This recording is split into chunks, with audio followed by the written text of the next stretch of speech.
Hello. Let us conclude our very brief survey of daily life in biblical Israel by looking at a very important element of daily life, ritual.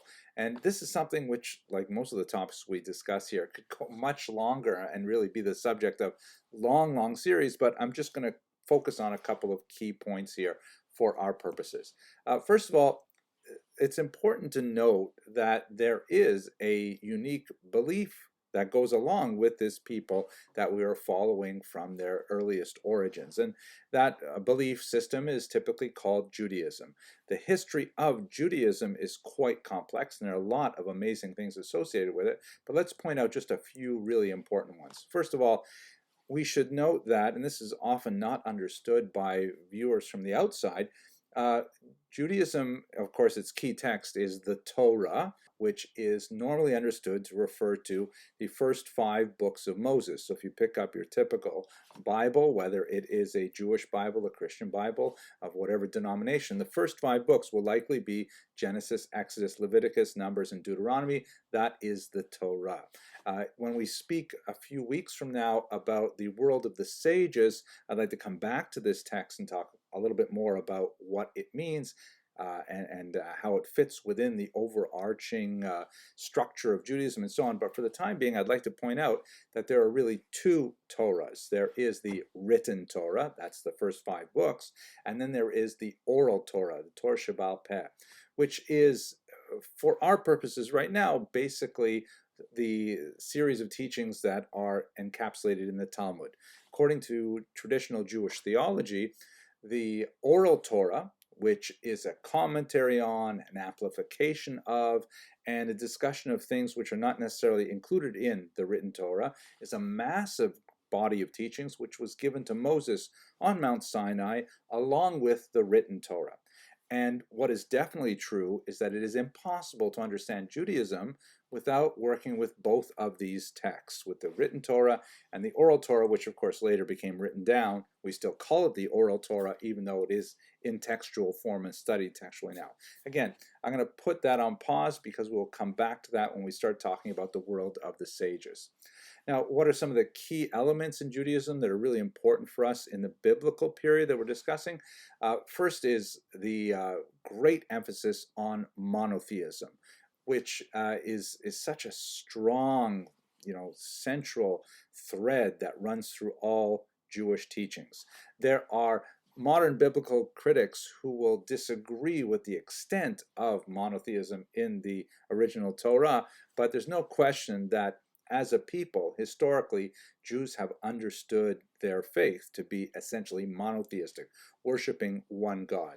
Furthermore, this is not a kind of like distant God who either created the world and set it spinning and then ignored it like some kind of deist model, and also not sort of like a huge, immortal, all-powerful child God like you have in a lot of the polytheistic faiths where, if you look at the stories of the Greek gods, for example, they're engaged in all kinds of behaviors associated with character flaws and things like that. This is a God who is deeply involved in history, communicating individually with human beings, making demands of human beings, and even being answerable to human beings to some extent. For example, in the famous negotiation that Abraham has with God over the destruction of Sodom and Gomorrah.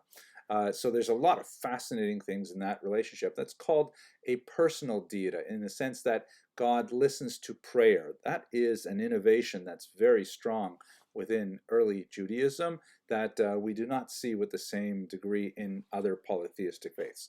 And finally, massive contribution to world culture, the creation of the Sabbath, or Shabbat in Hebrew. The Sabbath, the one day off in 7, commemorating creation, is something which the Jews bequeathed to the world through Judaism and made a major impact on the way that we organize our lives and the way we see our relationship to the cosmos as a whole. Now, these are just some basic core ideas in Judaism, but let us not forget, even a cursory familiarity with the Bible will reveal that one should never confuse Judaism and Jews, right? This is a famous quote from Rabbi Beryl Wine, that Judaism may be like fantastic and idealistic and all kinds of things, but Jews, don't necessarily live up to those values. So frequently throughout the Bible, um, really in the Torah itself and in the later sections called the prophets and the writings, you find the Jews, as it were, backsliding, worshiping local Canaanite gods like this one here, the god Baal, which is basically a weather god, very popular in the region. Asherah, there are many other gods that are mentioned throughout the text. And Jews, when for whatever reason, not really the purpose of our discussion today, but for whatever reason, they tend to forget about the God that took them out of Egypt and say, well, what about this God? This God's kind of interesting too. And then they get punished for it, and they go through repentance, and there's a whole cycle that you see repeating itself over and over again in the Hebrew Bible, and one might argue right up until the 21st century. But that's all I really want to say for our very, cursory look at Judaism right now. We will return to it in much greater detail when we look at the world of the sages and think about how Judaism works within the context of the oral Torah.